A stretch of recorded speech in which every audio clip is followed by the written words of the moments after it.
Aviso: pode conter erro de tradução em português. Capítulo 30. A Senhora da Câmara de Jade.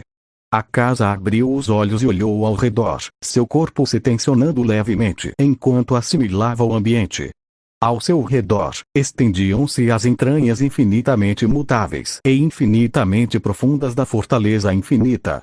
A plataforma em que ele estava consistia em um tatame apoiado sobre uma caixa flutuante suspensa no ar, separada dos outros cômodos e corredores ao seu redor. Não era a primeira vez que ele estava ali, mas o que lhe causava repulsa era o simples fato de estar ali. Normalmente, os luas superiores estavam em seus aposentos pessoais ou em alguma reunião com Muzan a qual todos eram obrigados a comparecer. A última vez que haviam sido convocados pessoalmente à morada de seu mestre fora décadas antes, por um assunto que a casa já havia esquecido. O que era diferente desta vez era a forma repentina como fora convocado pela zeladora do domínio, a demônio Biva, Nakimi. Só existe uma razão para eu estar aqui. Um lua superior foi morto pelos caçadores de demônios, pensou a casa, com uma triste constatação no estômago, além de raiva contra os humanos. Então, o som estrondoso da biva de Nakimi ecoou, e a casa viu sua plataforma levitando até o centro da fortaleza infinita, com a própria biva demoníaca empoleirada em uma plataforma que se projetava acima dela. Seus cabelos escuros cobriam a maior parte do rosto, como de costume, e a casa olhou brevemente antes que ela retomasse a tocar seu instrumento. Seus olhos foram desviados por uma risada arrepiante vinda de sua direita, de um vaso elegantemente trabalhado, adornado com desenhos florais. Yo! Ora, se não é a casa-sama! Disse uma voz de dentro do pote. Seu dono logo apareceu como uma figura fantasmagórica com uma aparência humanoide grotesca e disforme. Sem braços saindo dos ombros e com bocas de lábios verdes onde deveriam estar os olhos, que na verdade estavam dentro da boca e implantados verticalmente na testa, parecia ter acabado de sair de uma viagem de ópio. Meu Deus, você está ótimo! Como você está depois de 90 anos? A casa permaneceu em silêncio enquanto os olhos do demônio cobriam suas línguas e eles riam, suas vozes saindo de ambos ao mesmo tempo enquanto seus olhos, tatuados com lua superior 5, o encaravam de suas posições anormais. A aparência do demônio lua superior 5 por si só já era repulsiva, mas ouvir sua voz, junto com a maneira como se batia para os lados, seu corpo se contorcendo como uma serpente, tornava tudo ainda mais perturbador. A casa revirou os olhos, já que ele ocupava uma posição superior à sua dentro do Kizuki, o que significava que não precisava levá-lo tão a sério. A mera possibilidade da sua morte fez meu coração saltar pela boca. O demônio começou, antes de tossir por uma boca, enquanto a outra mostrava a língua em tom de deboche. Fez meu coração estremecer de dor. Iu. Isto não é motivo para risos, é realmente assustador. Zakasa virou a cabeça e encarou uma escadaria invertida, onde, ligeiramente escondido atrás do grosso corrimão de madeira, estava um pequeno demônio de aparência frágil, com uma cabeça disforme e chifres e uma protuberância bulbosa na testa. Seus olhos eram fortemente inclinados para baixo e pareciam não ter pupilas, mas a casa sabia exatamente quem era, mesmo que séculos tivessem se passado desde o último encontro. Por que isso, Antengu? Questionou a casa, enquanto o demônio de aparência doentia se encolhia um pouco mais ao ouvir seu nome. Eles não nos chamam aqui há 113 anos, eu não gosto disso, é um número indivisível, e um número de azar. Um número ímpar. É assustador. A casa ignorou as palavras de Antengu e seu terror, voltando seu olhar para Nakimi enquanto lhe perguntava sobre o paradeiro de seu mestre. Ela balançou a cabeça e respondeu que Muzan ainda não havia chegado ao seu domínio, antes de tocar seu instrumento mais uma vez. A casa então perguntou onde estava a lua superior 1, pois duvidava que o demônio imediatamente inferior a Muzan em termos de poder fosse um morto. Foi então que ele sentiu uma presença sinistra surgir atrás dele, o jogador número 3 do ranking. Os olhos de Kizuki se arregalaram ao perceber quem era, e ele sentiu um nojo instantâneo subir de seu estômago até a garganta. Espere um minuto, a casa dono. Você não vai se preocupar comigo. Perguntou uma voz atrás dele, um braço que estava sobre seu ombro direito aparecendo em sua visão periférica. Seu rosto se inclinou para a esquerda de Akaza, os olhos do homem, de cores do arco-íris, com o kanji para segundo nível superior, brilhando levemente na luz ambiente. Eu estava super preocupado com vocês. Akaza permaneceu completamente imóvel enquanto o homem mais alto se inclinava ainda mais para perto, seus lábios a poucos centímetros de sua orelha, enquanto continuava a sorrir abertamente, seus cabelos loiros roçando os cabelos rosados de Akaza. A princípio, ele não quis dizer nada, não por respeito, mas porque sabia que, se o fizesse, certamente estaria errado. Seus sentimentos por Lua Superior 2 eram ainda piores do que ruins. De todos naquela sala, Akaza provavelmente o desprezava mais do que qualquer outro. Claro, ele sabia que aquele demônio despreocupado e jovial também sabia disso, o que só enfurecia Akaza ainda mais quando ele continuava a agir como se fossem melhores amigos. Nenhum deles era amigo. Estavam todos associados apenas porque serviam a mesma pessoa. Vocês são todos meus preciosos amigos. Não quero que ninguém vá lá e acabe morto ou algo do tipo, disse Lua Superior 2, fazendo o demônio do pote estremecer levemente antes de sorrir e se virar para o demônio. E o presente de Dina. Ei! Faz tanto tempo, Gyoko. O homem agora chamado Dima desviou sua atenção para cumprimentar Gyoko, dando-lhe um sorriso brilhante e caloroso. Akaza desejou desesperadamente já ter tirado o braço do ombro dele. Sua mão esquerda começou a se fechar lentamente em um punho, enquanto o nojo dentro dele fervia. Esse vaso de flores é novo. É tão bonito. O vaso que você me deu está no meu quarto agora. Plantei a cabeça decepada de uma garota nele como decoração, disse Dima com uma risada despreocupada. Não dá para fazer cabeças decepadas crescerem de volta, mas eu gosto da ideia. Parece bem artístico à sua maneira. Eu sei, você deveria nos visitar da próxima vez. Posso te mostrar todas as novidades que adicionei à minha coleção. Moévelo. Dima piscou ao ouvir a voz de Akaza pela primeira vez desde que chegara e, com uma leve curiosidade, virou a cabeça para trás e o encarou como uma sobrancelha arqueada. Akaza o olhou de soslaio e calmamente pediu que ele tirasse o braço de seu ombro, algo que ele desejava que Dima não tivesse feito. Quando ele não moveu o braço e simplesmente sorriu para ele, o punho esquerdo de Akaza rugiu na velocidade de um raio e obliterou completamente a mandíbula de Dima. A cabeça do demônio foi torcida para o lado pela força do golpe e ele cambaleou levemente, sua língua intacta se contorcendo em seu esôfago antes que sua mandíbula e boca se regenerassem. Uau! Belo golpe, Akaza dono.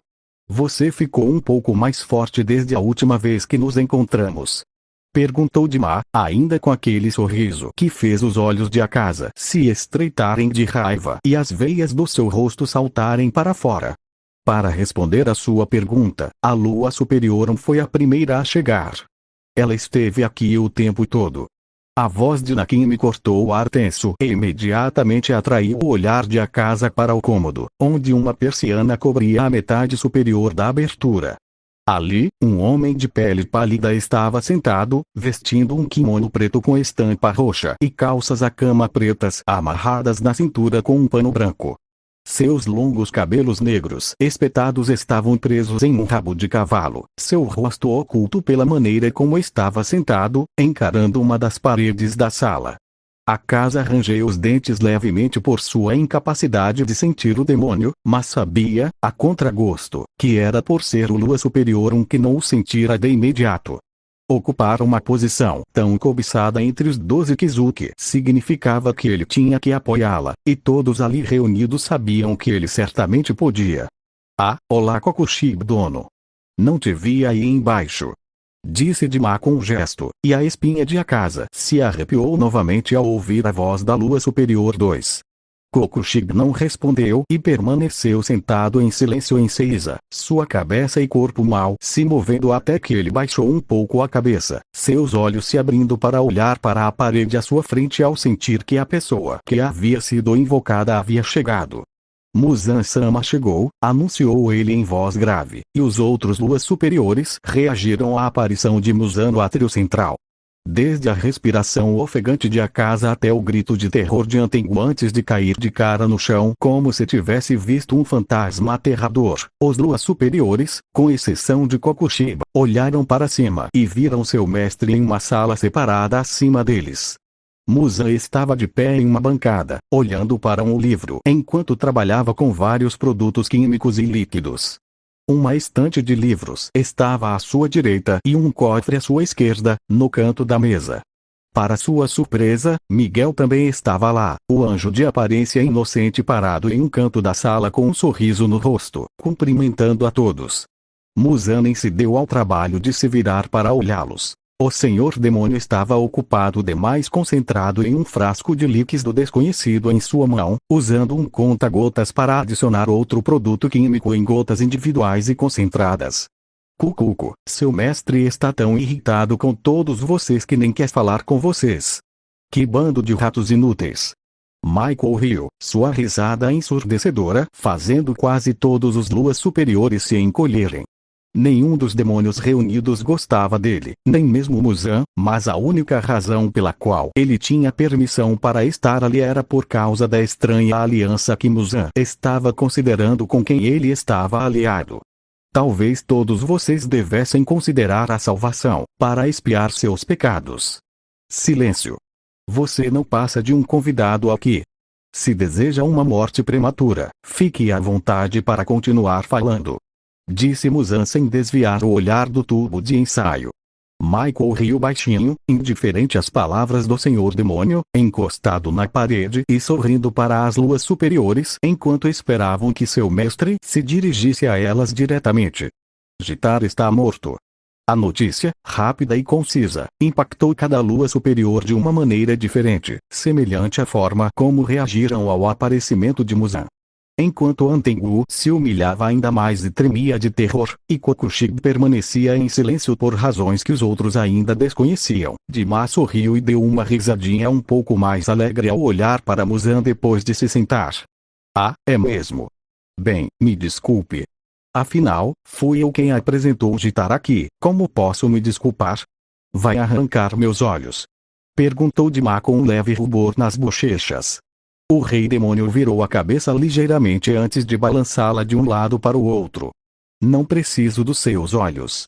Eu já esperava que Gitar perdesse. Daki o estava segurando. Mesmo assim, Gitar não teria conseguido vencer se tivesse lutado desde o início. Seu veneno não teria funcionado. Não funcionou de jeito nenhum. Muzan continuou enquanto anotava seus resultados em um caderno, sem nunca desviar os olhos dos reagentes que finalmente haviam se estabilizado no tubo de ensaio. O resultado da reação não era o que ele esperava, mas pouco importava, pois já sabia o que esperar do mestre de Michael, o pai, como o chamava. O motivo é que Gitar e Daki não lutaram contra caçadores de demônios. Eles lutaram contra outro demônio em uma batalha de sangue. Uma batalha sangrenta? Gitar realmente morreu em uma batalha sangrenta? Com quem? Pensou Akaza, uma reação semelhante ocorrendo nas mentes dos outros luas superiores, exceto Kokushiba. Que diabos poderia tê-los atacado e matado, se as luas inferiores já haviam sido aniquiladas? Sua pergunta foi respondida quando Muzan simplesmente baixou um pouco a cabeça e Nakimi respondeu, dedilhando seu biva uma última vez, ação que fez Michael sorrir maliciosamente de orelha a orelha enquanto Tanjiro aparecia repentinamente em um corredor lateral acima da escadaria Antengu. Akaza engasgou ao reconhecer o jovem de sua batalha após o terrível acidente do trem infinito, e ficou ainda mais abalado ao ver os olhos de Tanjiro. Ele já havia recebido a patente de Lua Superior 6, o que significava que agora era um membro oficial dos 12 Kizuki, sendo o sexto membro entre os Luas Superiores. Gyoko e Dima apareceram completamente perplexos com a aparência do jovem assassino, perplexidade que só aumentou quando viram a espada e o que restava de seu uniforme do corpo de extermínio de demônio sob o Aori xadrez sem mangas. Ao ser invocado e olhar para os outros luas superiores, seu olhar se deteve em Akaza por alguns instantes. Tanjiro piscou e cruzou os braços sobre o peito antes de olhar para Muzan. O Lorde Demônio deu uma risadinha ao perceber a reação do jovem à sua aparição, e ficou bastante satisfeito com isso. Ele queria que eles fossem surpreendidos. Como podem ver, temos um novo membro, aquele que decapitou o Gitaridak. Por que ele os matou, vocês podem perguntar. A resposta é simples. Muzan falou, o Senhor Demônio finalmente se virando para olhar seus subordinados com um ódio intenso queimando em seus olhos cor de ameixa. A sede de sangue que emanava de seu olhar era suficiente para fazer cada lua superior estremecer e sentir um peso obsceno sobre os ombros. Eu ordenei que ele fizesse isso. Eu queria que ele executasse Gitaridak, para enviar uma mensagem a todos vocês. A essa altura, eu não esperava nada de vocês. Ah, você está trazendo à tona coisas tristes de novo. Houve mesmo algum momento em que eu não consegui corresponder às suas expectativas? Perguntou de Muzan, cujos olhos se fixaram nele enquanto as veias começavam a saltar em sua testa e têmporas. A família Ubuyashiki ainda não foi enterrada. E quanto ao lírio-aranha azul? Por que nenhum de vocês o encontrou depois de centenas de anos? O único que parece capaz de me dar resultados é um estrangeiro. Eu nem sei por que vocês ainda existem. A enorme sede de sangue que ele demonstrava fez Antengu gritar e implorar por perdão diversas vezes, enquanto a casa se ajoelhava diante de seu mestre e Joko se retraía um pouco para dentro de seu caldeirão. Dima parecia imune à ameaça de Muzan, mas ainda assim estremeceu um pouco e riu nervosamente enquanto coçava a bochecha. Até mesmo Kokushiba, o demônio mais poderoso da sala, perdendo apenas para Muzan, baixou a cabeça envergonhado e suspirou, apertando os joelhos com força.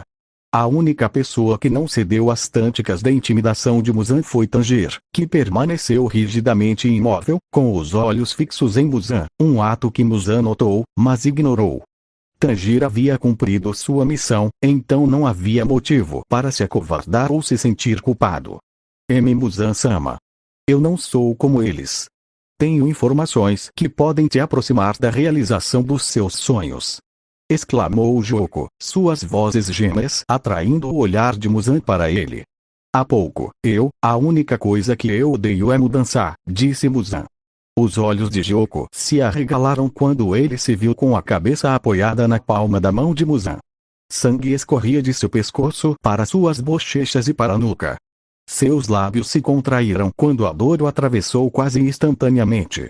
Ele nem viu Muzan agir daquela forma, nem sentiu nada quando aconteceu.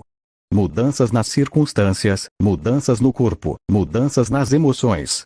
Na maioria dos casos, toda mudança é uma degradação. É um declínio. O corpo de Joko, ainda em sua posição original, escorria sangue para o chão, proveniente do toco ensanguentado de seu pescoço, após Muzan tê-lo atingido na cabeça. Os outros luas superiores, incluindo Tanjiro, não se deram ao trabalho de desviar o olhar de Muzan, pois qualquer um deles poderia ser o próximo na lista de Muzan, e observaram a cabeça de Joko se mover e tremer na palma da mão de seu mestre. A única coisa que me agrada é a permanência. Se algo não muda pela eternidade, está em um estado perfeito. No entanto, sua inaptidão em mudar nossos inimigos, em eliminá-los, só me trouxe decepção. Sua inação me forçou a implementar mudanças, matando e substituindo os 6 da lua superior. Não se empolgue e me dê informações se você ainda não as confirmou. Os olhos de Muzan fitaram Joko intensamente por pelo menos mais um minuto, suas unhas afiadas como navalhas cravando-se lentamente em seu crânio, fazendo sangrar ainda mais. Finalmente, Muzan sentiu que seu objetivo havia sido alcançado e descartou a cabeça de Joko como se fosse lixo, deixando-a cair de seu quarto na plataforma onde a casa e Dima estavam. O demônio do vaso grunhiu quando sua bochecha bateu com força nos tatames e os pequenos braços que saíam das laterais de sua cabeça enrijeceram dolorosamente, um pouco de sangue escorrendo de seus lábios antes que ele olhasse para Muzan com seu olho na testa. Enquanto isso, Michael ria baixinho para si mesmo, observando Muzan punir seus subordinados com ações e palavras. Isso o deixava feliz pelo sofrimento deles e, ao mesmo tempo, enojado só de vê-lo novamente, mas ele podia suportar, pois tudo era em nome de seguir as ordens do pai. Se essas criaturas miseráveis tinham um lugar no plano de salvação de seu pai, então ele podia tolerar sua feiura até que chegasse a hora de se livrar delas. De agora em diante, vocês devem me servir com uma devoção ainda mais suicida. Parece que eu os mimei demais só porque vocês são todos luas superiores, disse Muzan friamente antes de virar as costas para eles novamente e retornar aos seus experimentos. Ele mal conseguia olhar para eles por mais tempo, mas não iria embora tão cedo. Ele ainda tinha assuntos a tratar com sua mais nova integrante. Gyoko, se você puder confirmar suas informações, vá até lá com Antengu. E Elep. Entendido, senhor. Antengu guinchou, curvando-se imediatamente diante de Muzan e de sua grandeza mais uma vez.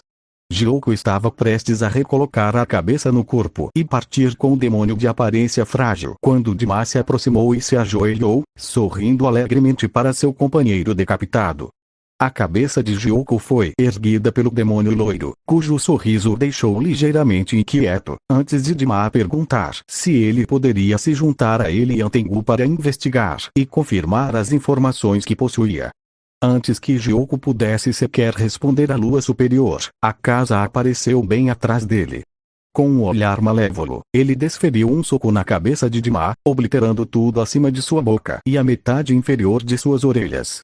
Sangue e massa encefálica espalharam-se pelo chão à esquerda, como que dizendo-lhe para sumir, pois ele não havia recebido ordens de Muzan.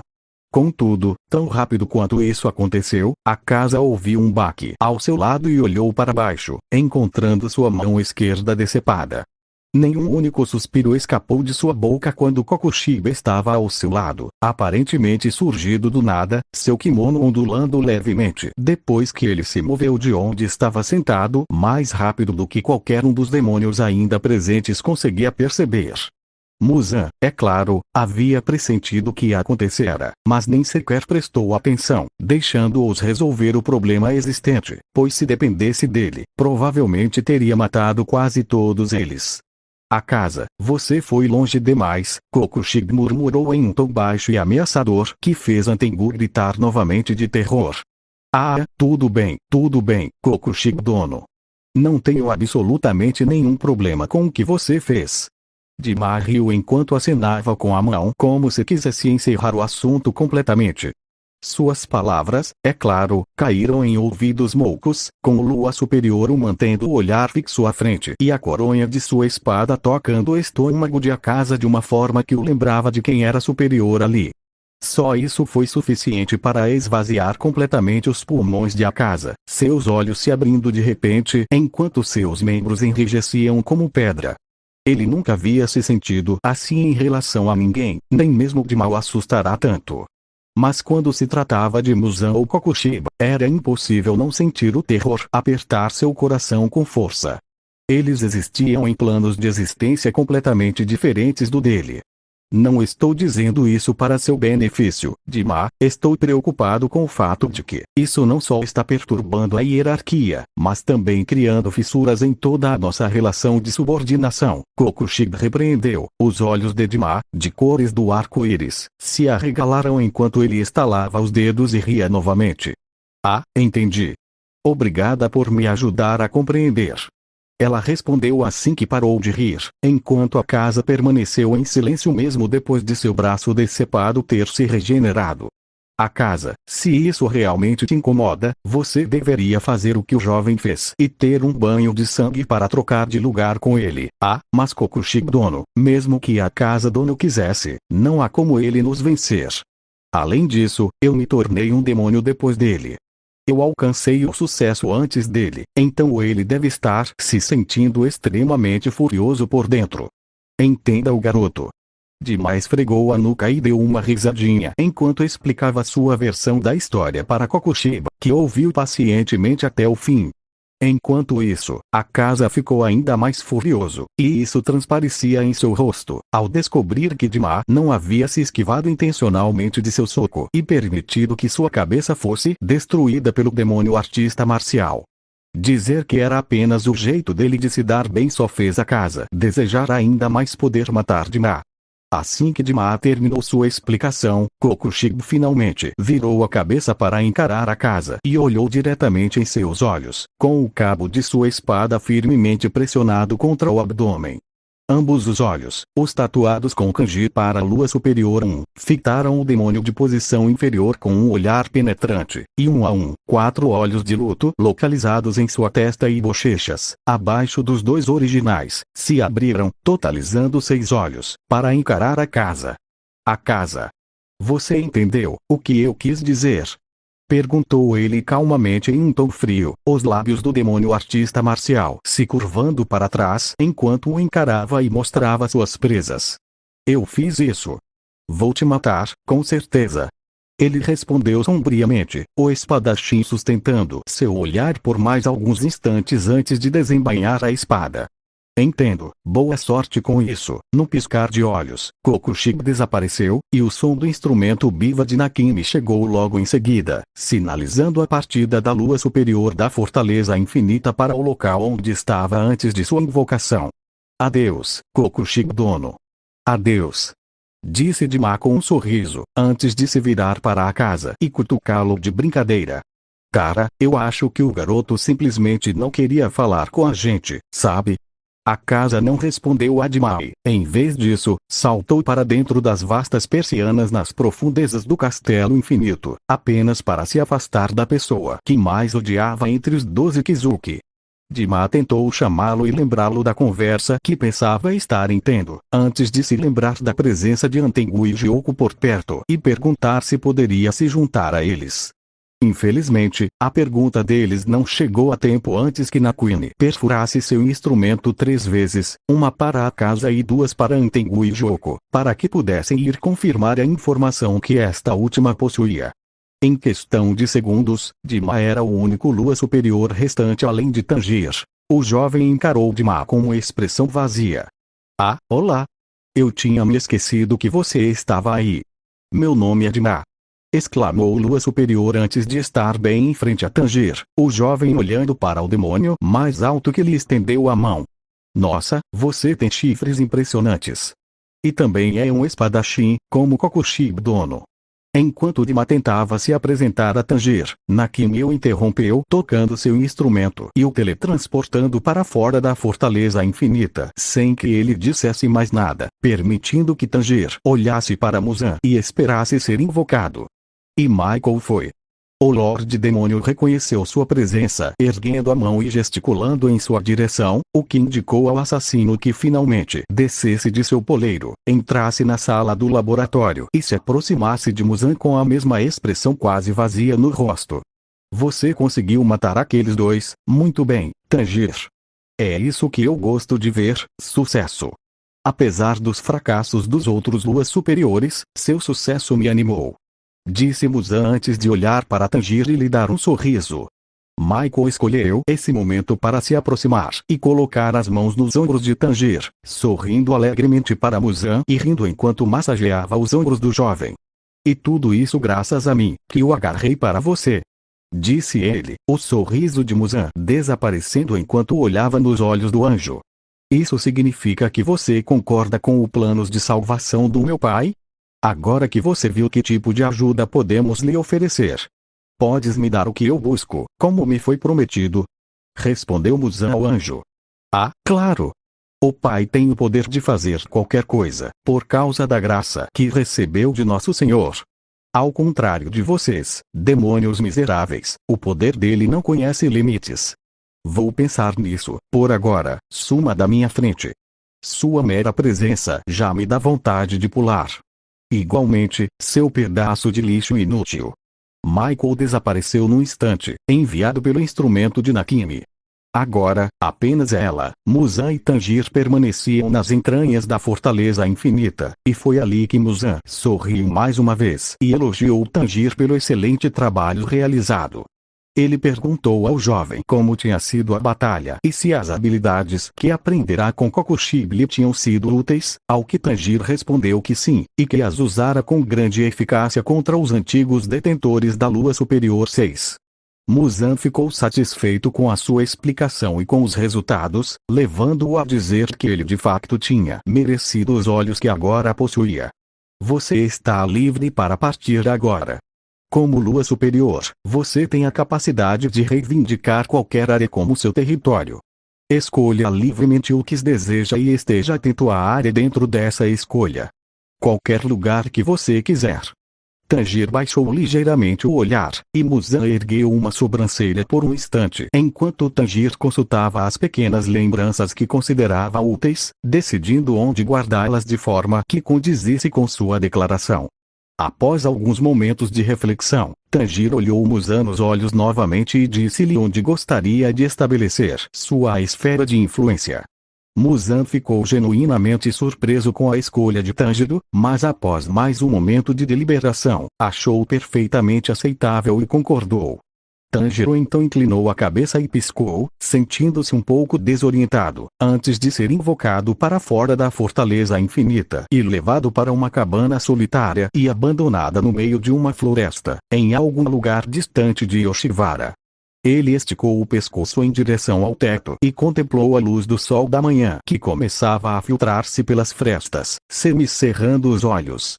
Fazia apenas um dia desde que ele havia derrotado os antigos detentores do rank 6 superior, então o que ele havia encontrado no final da luta ainda estava fresco em sua memória.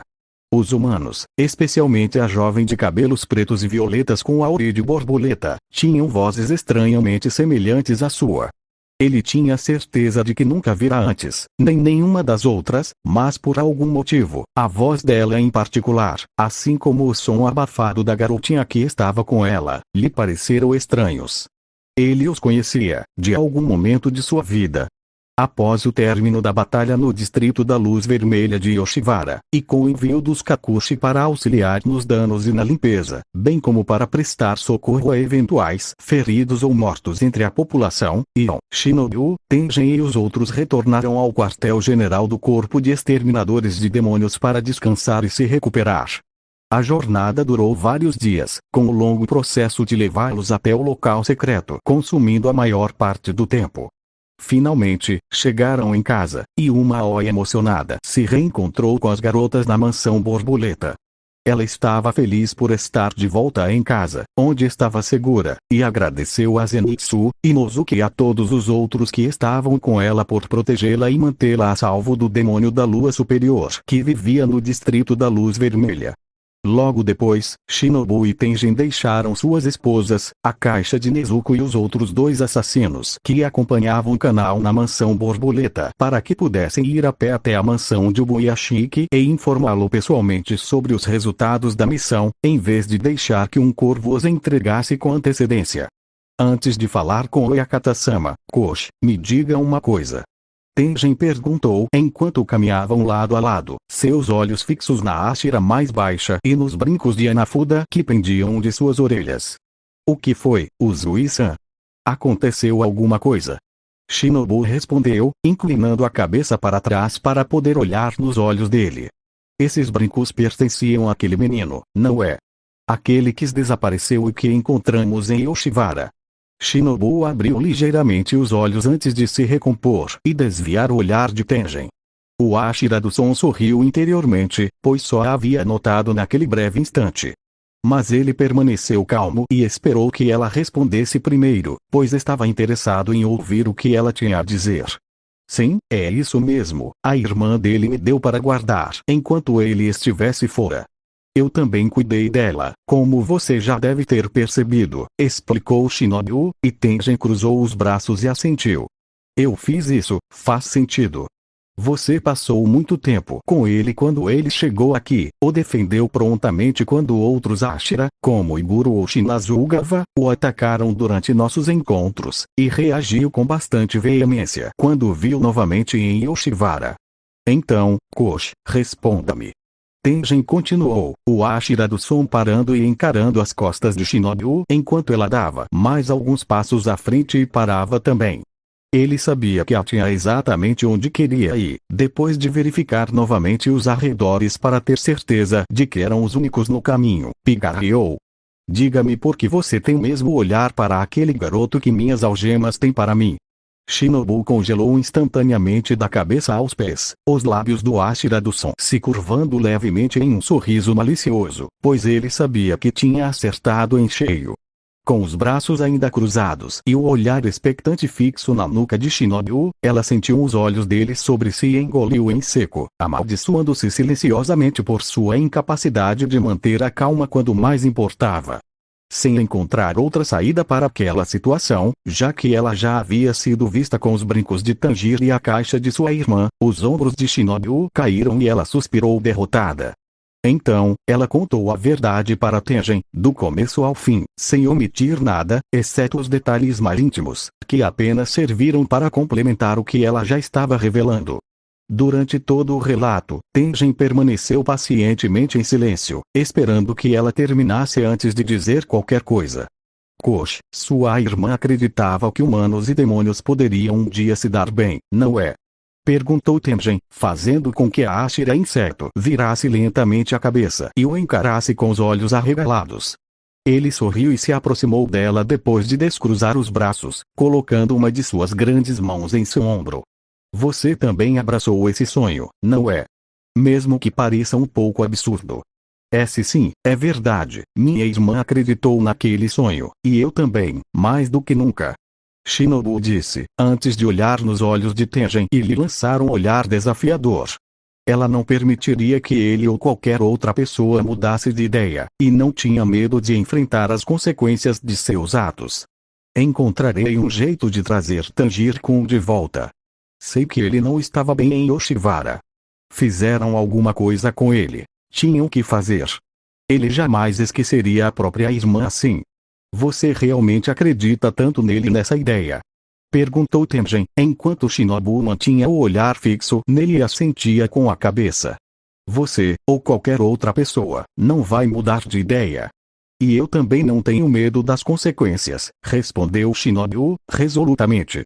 Tengen manteve a mão no ombro dela e sustentou seu olhar antes de se levantar e cruzar os braços pólidos sobre o peito.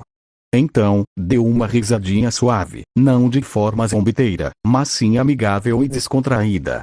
A expressão séria de Shinobu suavizou-se, e ela o olhou confusa antes de começar a caminhar de volta para o seu destino, com as mãos entrelaçadas atrás da cabeça. Ainda tenho minhas dúvidas, mas se você está falando sério como diz, é melhor provar da maneira mais extravagante possível.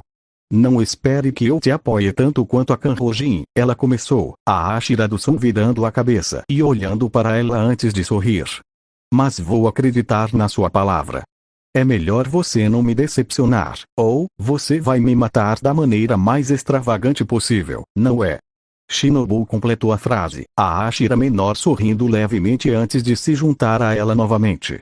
Tengen riu também, e os dois Ashira completaram sua jornada até a casa de Buyashiki, onde foram imediatamente recebidos e conduzidos ao seu quarto particular, onde, infelizmente, o próprio homem parecia ter vivido dias melhores. A doença que aflige a seu corpo havia se espalhado mais do que da última vez que o viram, consumindo quase todo o seu rosto e o lado esquerdo do pescoço, bem como ambos os braços até um ponto desconhecido abaixo do kimono. Doía em ambos ver o mestre naquele estado enquanto se ajoelhavam diante dele, uma mulher de pele pálida e cabelos brancos cuidando dele, sussurrando em seu ouvido que eles estavam ali. O Buyashiki endireitou-se um pouco, cobrindo a boca ao tossir, e virou a cabeça na direção deles enquanto se encostava na mulher.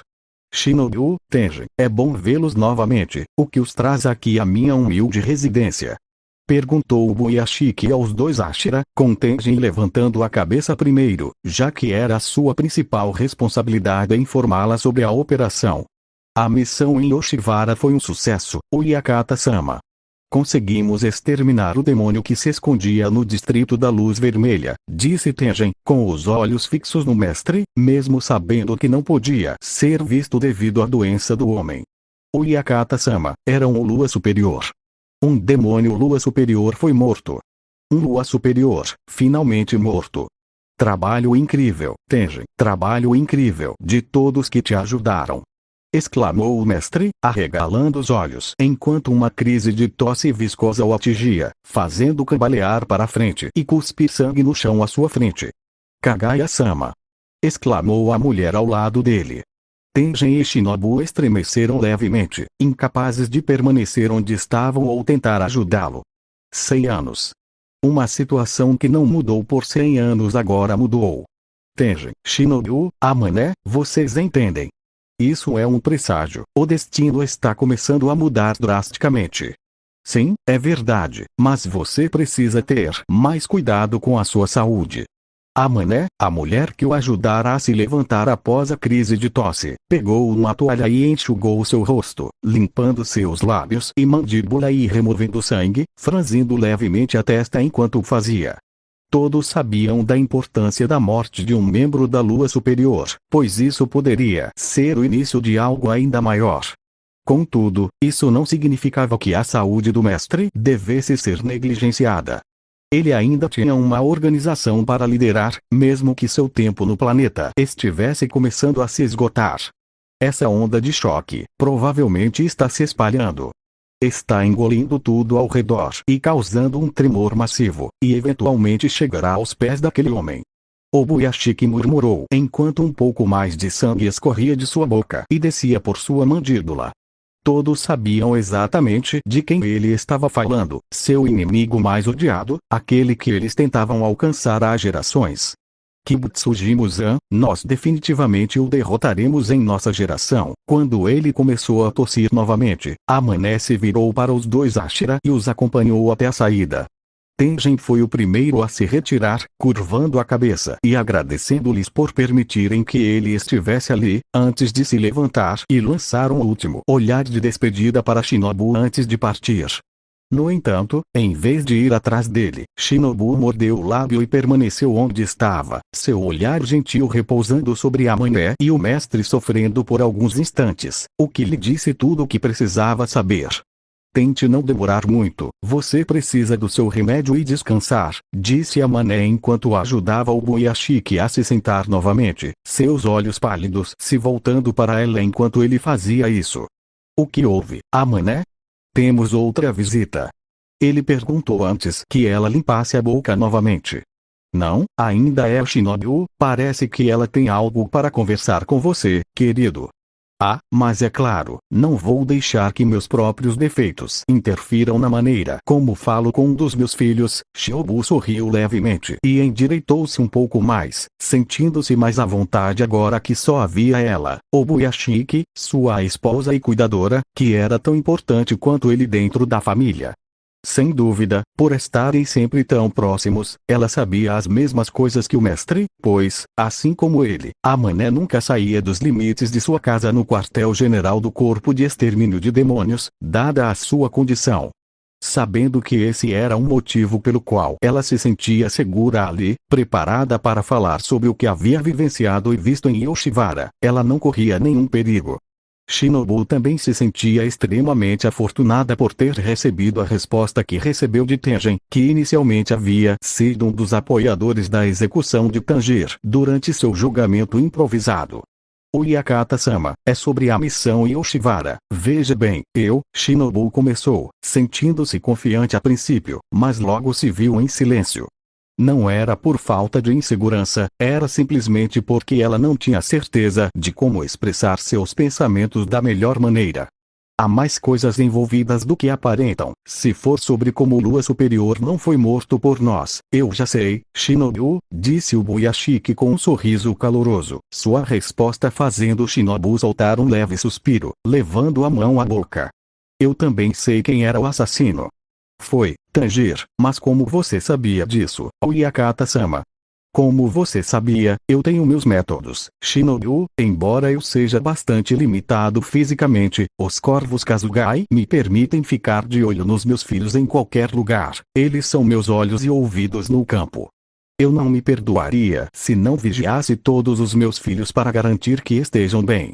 O Yakata-sama, Shinobu sentiu o lábio inferior tremer levemente ao se lembrar dos novos olhos de Tanjiro e da maneira como ele falou com ela depois de tanto tempo, dizendo que não a conhecia.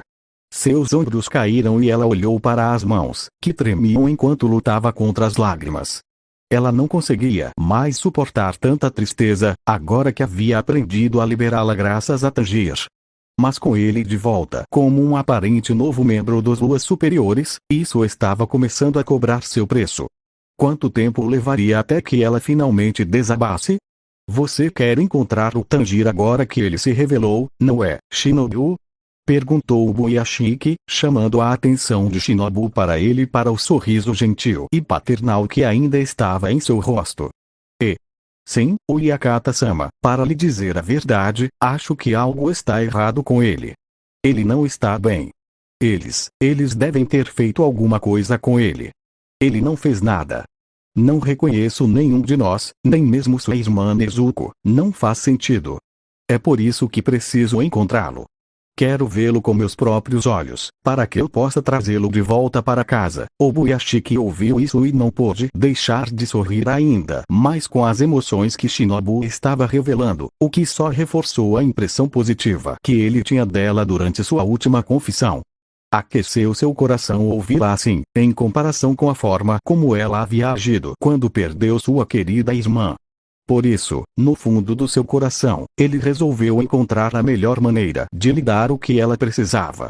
Esse método para encontrar Tanjir existia dentro dele, e seria um crime não ajudá-la em um momento de necessidade.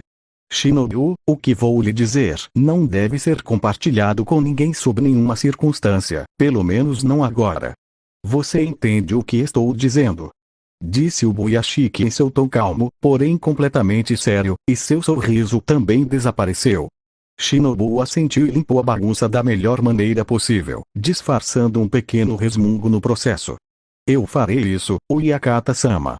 Muito bem, então ouça com atenção, pois este é um segredo muito importante, essencial para o corpo de exterminadores de demônios, e um com o qual muitos de seus colegas não concordariam, disse o Boyashiki, o que fez os olhos de Shinobu se arregalarem ligeiramente e aguçou ainda mais seu interesse. O que você está dizendo, o Yakata-sama? Por que eles discordariam? Perguntou ele.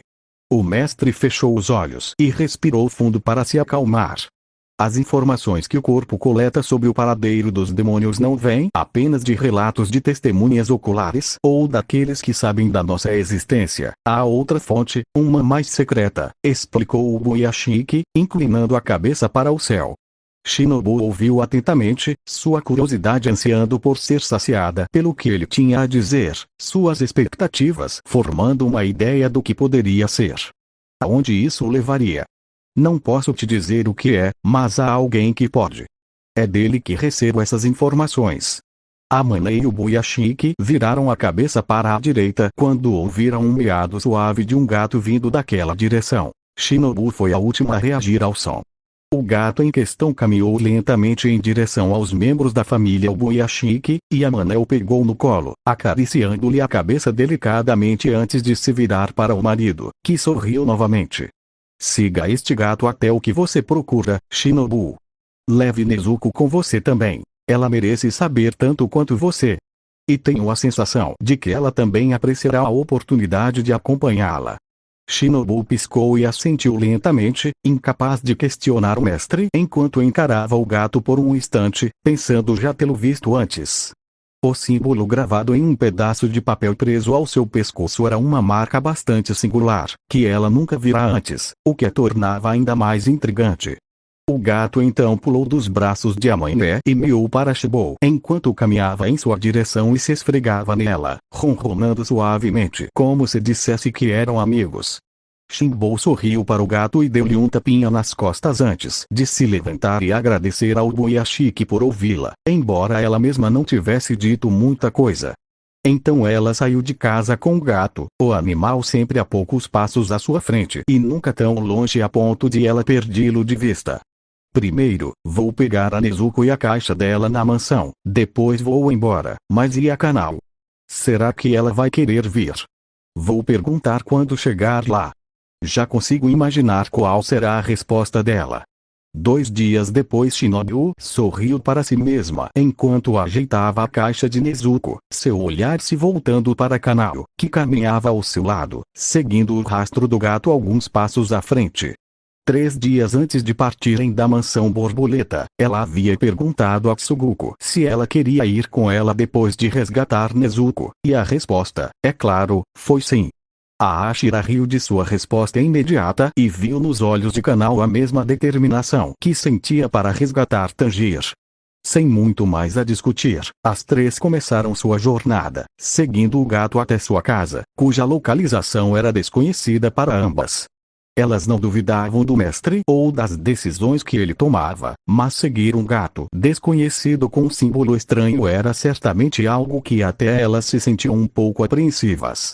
No entanto, a única coisa que os mantinha firmes era que, à noite, quando descansavam e Nezuko finalmente podia sair da caixa para se espreguiçar, ela reconhecia imediatamente o gato e passava um tempo feliz com ele, dando-lhe uma série aparentemente interminável de carícias na cabeça.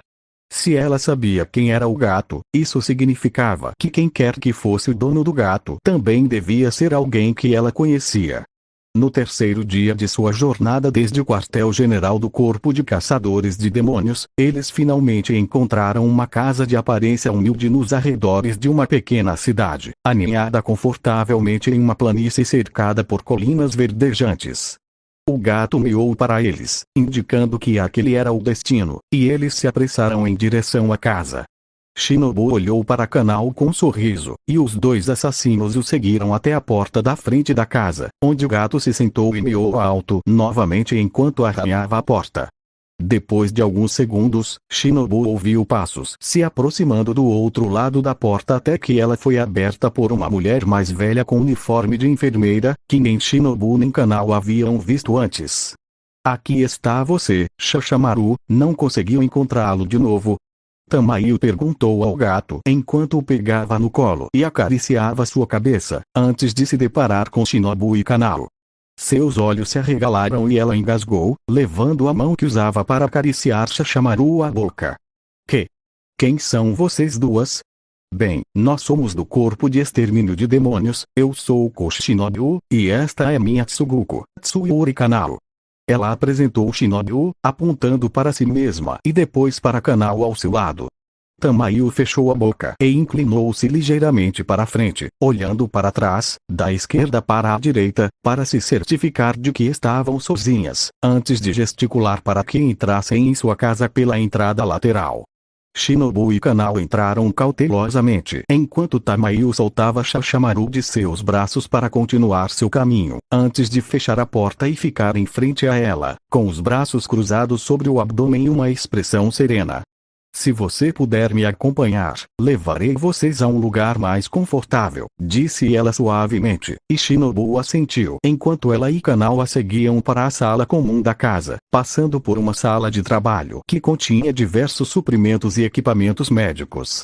Shinobu começou a se perguntar por que o Boyashiki as teria enviado para a casa da enfermeira em uma vila rural, antes de perceber algo estranho na casa e seus olhos se arregalarem ao olhar para as costas de Tamayo.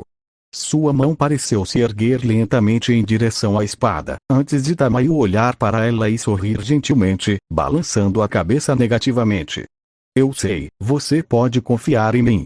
Prometo que não sou um inimigo. Posso te contar tudo o que você quiser saber quando nos sentirmos à vontade." "Oh, tudo bem", respondeu Shinobu, deixando sua mão cair ao lado do corpo. Assim que chegaram à sala comum, sentadas em frente a Tamayo com chá recém-preparado e xícaras entre elas, Tamayo suspirou ao vê-las, repousando as mãos no colo. Ela sabia que os Ashira haviam descoberto quem ela era, então não havia mais motivo para esconder, e permitiu que seus olhos de aparência humana voltassem a ser seus verdadeiros olhos demoníacos. Os olhos de Kanao se arregalaram consideravelmente com a revelação, mas antes que ela pudesse fazer ou dizer qualquer coisa, Shinobu colocou a mão em seu joelho esquerdo para acalmá-la. Kanao trocou um olhar com Shinobu por um breve momento antes de assentir e relaxar, como se tivesse pedido silenciosamente com o olhar. "Vou presumir que foi Kagaya dono quem te mandou aqui, atrás do meu gato?" perguntou Tamayo com um sorriso. Shinobu assentiu e respondeu com sua própria pergunta. Como você conhece Oyakata-sama? Qual é a sua relação com ele? Essa história pode ser resumida assim: sou médica e, como vocês devem saber, em certo momento entrei em contato com ele enquanto buscava uma cura para sua doença, explicou Tamayo enquanto se servia de uma xícara de chá. Ela se ofereceu para fazer o mesmo por suas convidadas, e Kanao aceitou com um aceno de cabeça, enquanto Shinobu recusou respeitosamente. Foi assim que nos conhecemos, e desde então continuo a ajudá-lo. Na verdade, viemos aqui para perguntar sobre isso. Veja bem, estamos procurando por alguém importante, disse Kanao após tomar um gole de seu chá. Tamayo fez o mesmo antes de erguer uma sobrancelha, antecipando a identidade da pessoa em questão.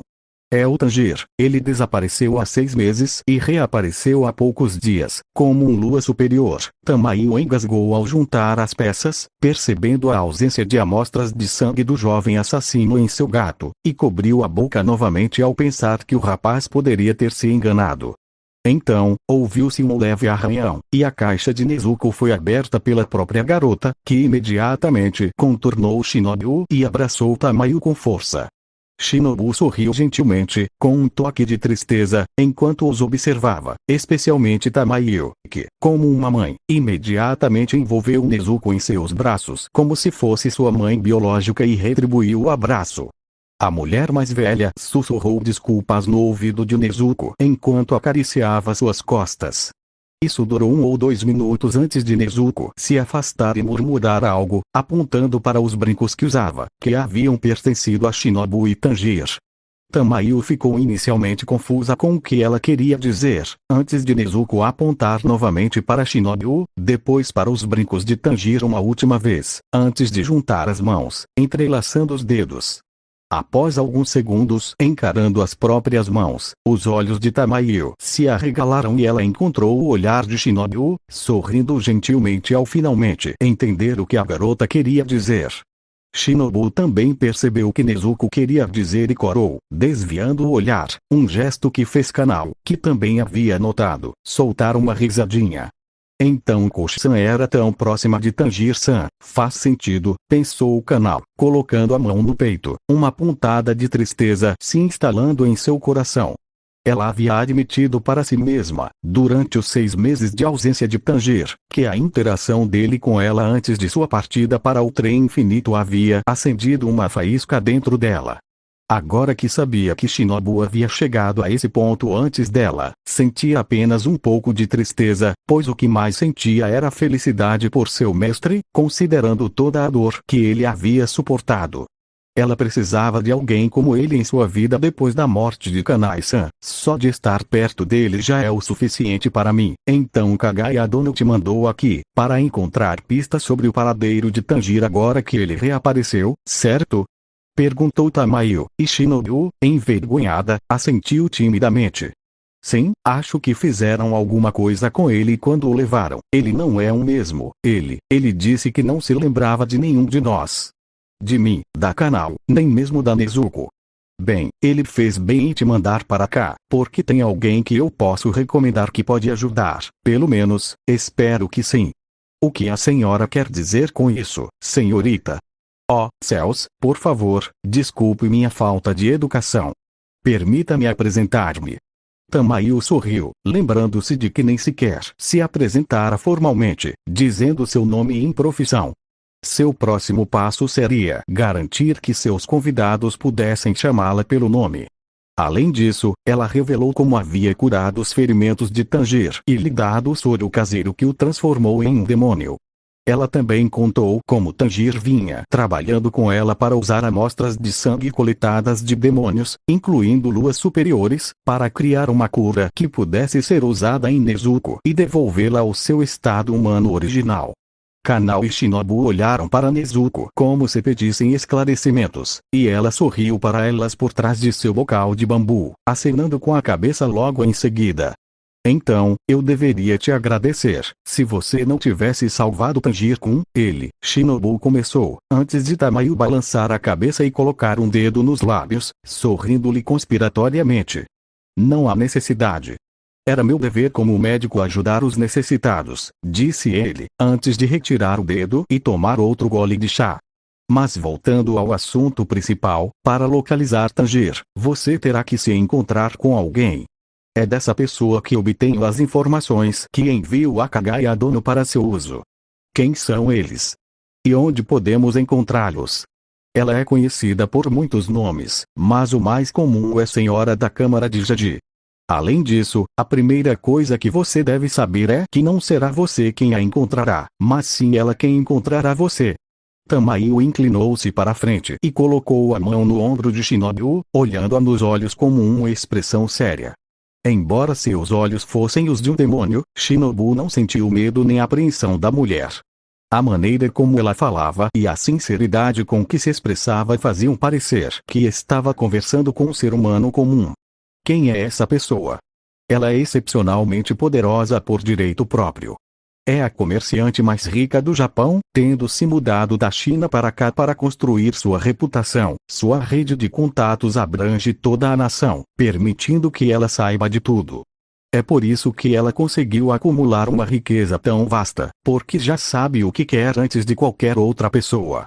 Ela descobrirá o paradeiro de Tanjir, de um jeito ou de outro. Como é possível que Kibutsuji não tenha aproveitado uma fonte de informação tão impressionante? Acho difícil acreditar que essa dama tenha existido independentemente por tanto tempo, questionou Shinobu, incrédula. Você descobrirá por si mesmo, quando ela vier e te encontrar. No entanto, para ter a melhor chance de isso acontecer, vá para a cidade portuária de Kobe. Chegando lá, basta perguntar por aí, você certamente será procurado mais cedo ou mais tarde. Nesse instante, o som da porta se abrindo chegou até elas na sala comum, seguido por uma voz doce anunciando seu retorno do mercado. Tamayo sorriu alegremente e disse a Shinobu e Kanao para esperarem ali enquanto ela se levantava e ia até a entrada principal para receber sua nova hóspede. Elas podiam ouvir Tamayo conversando com a visitante e contando sobre quem já estava hospedado em sua casa, o que foi seguido por um momento de silêncio antes de passos apressados se aproximarem. Você conhece o Tanjir-san? Exclamou a Mai com os olhos arregalados e um sorriso enorme. Shinobu piscou por alguns segundos antes de seus sentidos a reconhecerem imediatamente pela familiaridade. Espere, você está, ela começou a dizer antes de Amai se ajoelhar e pegar a mão de Shinobu, assentindo vigorosamente enquanto ainda sorria. Sim, eu sou o demônio que Tanjir-san salvou no Monte Natagumo. Eu era a mãe da falsa família de Rui, ele me enviou para cá depois de poupar minha vida. Em questão de instantes, Tamayo viu as duas mulheres iniciarem uma conversa entre si com Kanao sobre Tanjir e o que havia acontecido com ele e com ela após a batalha no Monte Natagumo. Amai contou a Shinobu e Kanao como Tamayo a ajudara com sua experiência e agradeceu por ela ter se tornado uma de suas assistentes, para grande desgosto de sua assistente original, e que estava lá desde sua chegada. Sua felicidade rapidamente se dissipou, dando lugar à preocupação e tristeza ao saber do sequestro de Tanjir, seu retorno como um lua superior e sua aparente amnésia em relação às memórias que tinha deles.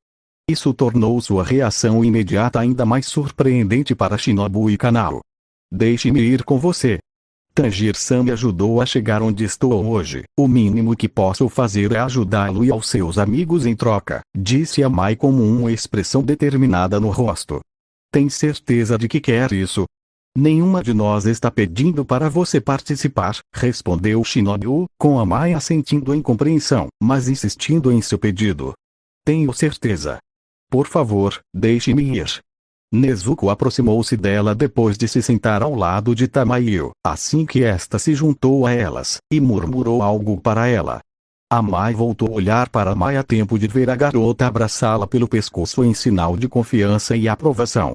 Shinobu e Kanao sorriram com gesto e não conseguiram recusar a adorável demonstração de Nezuko. Assim que ela terminou de arrumar suas coisas, o grupo, agora composto por 4 pessoas, se preparou para partir para Kobe. Com a bênção de Tamayo, partiram imediatamente sob a proteção da escuridão, parando apenas para descansar quando amanheceu em Amai. Kobe, prefeitura de Igo, Japão. Então esta é Kobe, murmurou Amai enquanto caminhavam pelas ruas movimentadas de uma das cidades mais populosas do Japão, com a mistura cultural de ideologias japonesas e ocidentais presente por toda parte. Fiquem juntas, não queremos nos separar, avisou Shinobu, mantendo o canal perto de si, com as espadas pressionadas firmemente contra seus corpos para que não fossem facilmente visíveis. Para ter Amai com eles, esperaram até o pôr do sol antes de entrar, onde já estavam um tanto sobrecarregados pela multidão da cidade.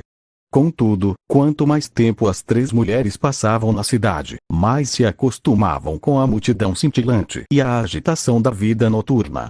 Enquanto caminhavam, sentiam como se estivessem sob os olhares o tempo todo, devido à sua aparência um tanto peculiar em comparação com a de um japonês típico, mas não encontraram nenhum problema. Querendo fazer uma pausa para um lanche, o grupo parou em uma barraca de ramen à beira da estrada, onde o aroma por si só foi suficiente para atraí-las, já que uma tigela de ramen quente parecia perfeita. Sentando-se, cada uma fez seu pedido. Lembrando-se da sugestão de Tamayo, Shinobu se virou para Amai, esperando matar 2 coelhos com uma cajadada só. Amai-san, para lhe dizer por que estamos aqui, estamos procurando por alguém conhecida como a Dama da Câmara de Jade. Tamayo-san nos disse que ela pode ter informações sobre Tanjiro, disse Shinobu, enquanto Amai virava a cabeça em sua direção e erguia uma sobrancelha diante do nome ambíguo. Senhora da Câmara de Jade. Isso soa muito extravagante. O que ela tem de tão especial? Perguntou Amai enquanto o canal olhava para os funcionários da loja de ramen e achava ter visto um olhar rápido de um dos cozinheiros. Aparentemente, ela é a empresária mais rica do Japão. Ela tem uma rede de contatos que lhe permite descobrir qualquer segredo e repassá-lo para você. A conversa delas não durou muito, pois a comida ficou pronta rapidinho, e para a alegria de Shinobu e Kanao, elas puderam ver Amai comer comida humana pela primeira vez na vida e gritar de empolgação com sabor. Depois de uma vida inteira comendo a comida demoníaca de sempre, ou participando das refeições falsas que Rui obrigava sua família a comer, aquilo era um prazer absoluto para ela. Com calma, eles comeram tudo que estava em suas tigelas e pagaram ao dono da loja, agradecendo-lhe pela comida, assim como ele lhes agradeceu pela preferência. Antes que pudessem sair e voltar a passear pelas ruas de Kobe, um grupo de homens vestindo kimonos brancos e amarelos com detalhes dourados se aproximou e os deteve. Gostaríamos de convidá-la para vir conosco, disse o líder do grupo. Shinobu, instintivamente, levou a mão ao punho de sua espada enquanto o homem à frente do grupo falava, sorria levemente e levantava a mão. Por favor, não vamos entrar nesse tipo de confronto.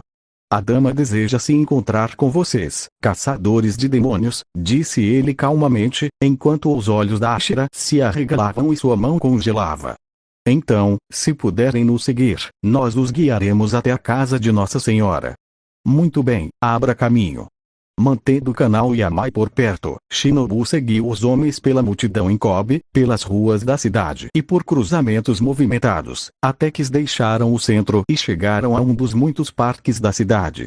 Confusos sobre o motivo de estarem em um parque, logo foram conduzidos a 2 grandes rochas situadas uma em frente à outra.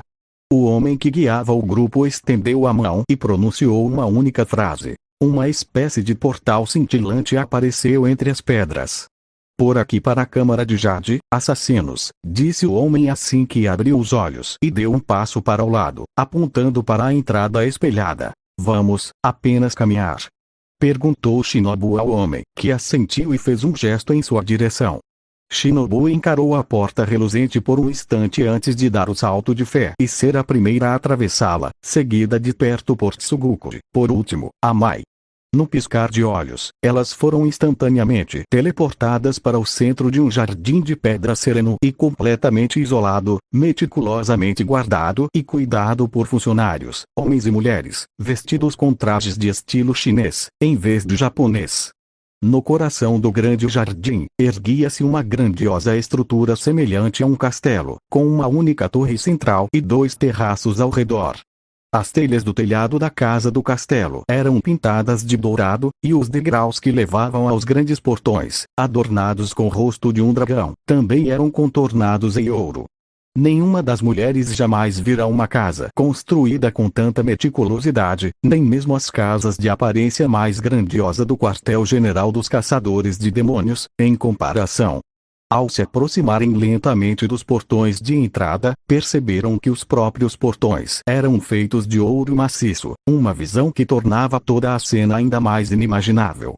Tamayo afirmava ser o comerciante mais rico do Japão, mas ver aquilo tornou sua afirmação extraordinariamente clara. Quase como se fosse um sinal, os portões se abriram por dentro assim que elas chegaram aos degraus que levavam até eles. Uma mulher de óculos e um chionson verde com detalhes dourados saiu para cumprimentá-las com um sorriso. A senhora está pronta para recebê-los em seu escritório. Se me seguirem, eu os levarei até ela, disse a garota, e Shinobu e seu grupo subiram as escadas em sua direção. Ao chegarem às portas, a garota estendeu a mão, apontando para suas armas. A senhora também solicitou que vocês entregassem suas armas enquanto estiverem aqui na Câmara de Jade. Bem, se é isso que ela quer, então acho que devemos atender ao pedido. Afinal, somos suas convidadas, disse Shinobu, olhando para Kanao, antes de sacar sua espada e bainha do cinto e entregá-las à mulher. Kanao fez o mesmo, com um pouco mais de apreensão do que seu mestre, e a mulher os colocou sobre uma mesa logo além das portas internas, antes de os orientar a segui-la até o pátio principal da casa. Uma vez lá dentro, e depois que as portas foram fechadas atrás deles por dois criados, eles ficaram mais uma vez maravilhados com a pura riqueza exibida pela própria casa. Pisos de porcelana elegantemente pintados em estilo chinês com tinta azul e dourada. Uma escadaria dupla em espiral central que circundava um grande aquário cilíndrico repleto de peixes exóticos. E pinturas japonesas e chinesas de aparência valiosa adornando as paredes da sala principal. Ao chegarem à escadaria dupla em espiral, à esquerda, puderam ver uma sala de jantar com um lustre dourado pendurado acima dela. Por favor, subam por essas escadas. Sigam-me, disse a assistente, enquanto começava a subir um dos degraus. Shinobu se recompôs e a seguiu junto com Kanao e Amai. Ao chegarem ao topo da escadaria que dava acesso ao terraço com treliça sobre o aquário, foram conduzidos a uma ampla sala à sua direita. No fundo da sala, havia uma grande escrivaninha com uma única cadeira folheada a ouro atrás dela, sobre a qual repousavam pilhas de livros e documentos. Atrás da escrivaninha, uma enorme e bela pintura repleta de flores e árvores compunha uma paisagem aberta, e, à esquerda e à direita da escrivaninha, dois vasos de jade.